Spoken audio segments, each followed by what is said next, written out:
Lots of damning, divisive statements here by Omar, okay? I don't like her, okay? But there's nothing racist here. Absolutely nothing. There's nothing racist here. And by the way, the Palestinian solution, I've said this before, I'm going to say it again, but I've never, ever heard this. This is the perfect solution to the Palestinian people. Do they need a homeland? Yeah, probably. I think they do. Everybody's entitled to a homeland, I guess, a country they can call their own. Israel got it, okay? But now they want to divide a tiny, tiny country of Israel up and give the Palestinians a big portion of it. What if you had Israel give the Palestinians a portion of their country? And Syria also gives up a portion of theirs. And Jordan gives up a portion of theirs.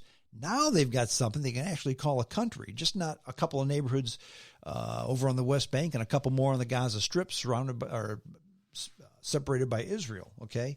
That would be something they could actually work with. But the dirty little secret, folks, is the Jordanians and Syrians, they don't like the Palestinians either. Nobody likes the Palestinians. And if you push them on the Jews, now the rest of the Arab countries can hate on Israel and not the Palestinians. You see how that works?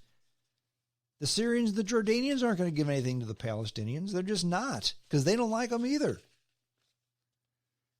Now, the bottom line is, okay, the whole thing here, the way things work nowadays is it seems to be addition by subtraction.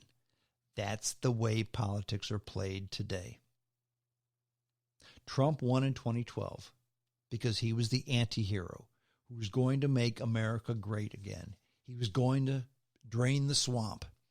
Who was the anointed child for the Republicans for the 2012 election? Jeb Bush, a third Bush that was going to win the election. Well, Trump almost made him cry during the GOP debate. He tore them apart, every one of them. Donald Trump is a womanizing, morally bankrupt man who evangelical Christians adore. Figure that one out, okay? But the fact of the matter is, the country elected him president. You don't have to like it, but you have to agree with it. That's a fact. He won fair and square. And the DNC response, what has the Democratic Party done with it? I mean, they've created their own Donald Trumps, the squad, the anti-heroes, the people who are going way out on the edge, unlike the DNC has ever seen before. I find that bizarre. I find that very bizarre. We hate Trump. We hate Trump so much that we're going to create our own Donald Trumps.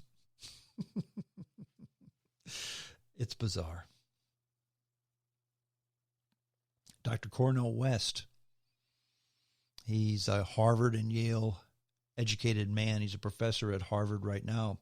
He's a social democrat, big Bernie Sanders guy, okay? Far smarter man than me, okay?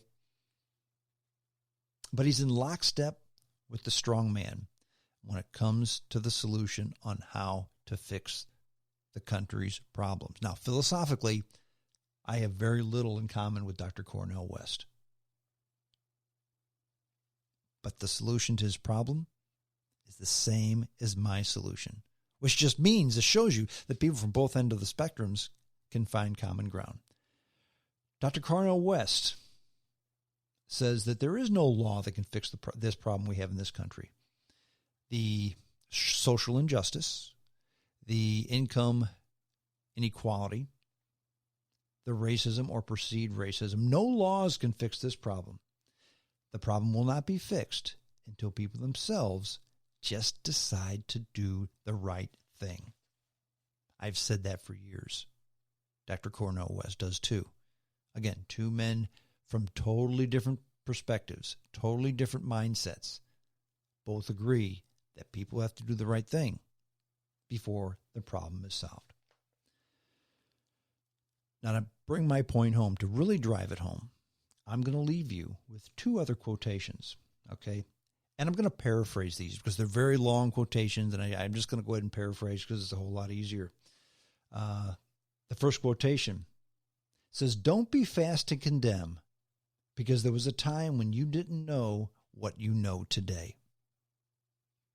And the second quote, by the same guy, by the way, is, I used to believe the white man was a devil. I was wrong. Some whites think like the devil, but we can change that thinking. Who said those two things? Malcolm X. Now, you talk about somebody from the other side of the tracks, from the other end of the spectrum, who we may have forgotten. Because I don't think he was killed in 1965, wasn't he? Something like that. He's been dead for a long time. Malcolm X said these things. But he said these things shortly before the Nation of Islam assassinated him. Is there hope? Is there hope for an amended country that we can both get back on the same page again? I sure hope so. But then think about it. Do we really have another choice? Well, that's it. I'm done. Hope you enjoyed the podcast, enjoyed bringing it to you. Do me a favor. If you get the podcast, if you like it, pass it on to a friend or two. Say, hey, listen to this knothead. He's pretty good. And ask him to subscribe. Here's how you subscribe. It's easy. Send your email to me, jamesstrongshow@hotmail.com. Send it to me. I put you on the mailing list, and I send you a link to the podcast right after it's published, each and every time. If you don't want to do that, you can go on to SoundCloud, Spotify, iHeartRadio, iTunes, Spreaker.com, all kinds of places you can go and find the podcast. Twitter, Facebook, I'm there too, okay? All kinds of places you can. YouTube, I'm on YouTube. Just go ahead and Google James Strong Show on YouTube. There's videos of me. There's really no video. It's just audio, but you can get it on YouTube if you want to. Lots of different ways to get the Strong Show. I do appreciate your support. Trust me. That's it. I'm done. Have a good weekend, folks. Until next time, this is James Strong saying adios.